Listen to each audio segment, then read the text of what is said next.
While auto shooters existed, mostly on mobile, before Vampire Survivors made its way to the scene, the moment people saw how the subgenre could be done properly, it came to define the standard. Now, whether games in that vein that have arrived since that time started development earlier, or are simply somehow oblivious to the high bar that has been set, there's simply no realistic way to act like it doesn't exist. Keeping that in mind, we have Spellagis, a game that I originally had hoped could be a twin-stick shooter with how it looked, but quickly instead found it to be an underwhelming auto shooter.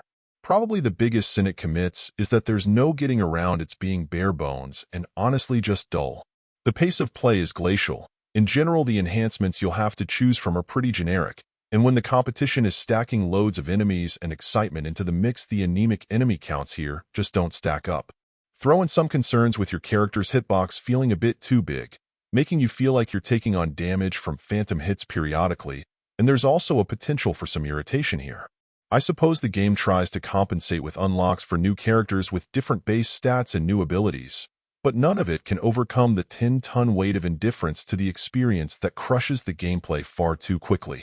Perhaps if the likes of Vampire Survivors, or even some other contemporaries, were expensive, the budget price could help Spellagis feel like it has more value to offer, but there's just no good reason to settle for this lackluster offering. Overall, my final score for the game ended up being a 4.8.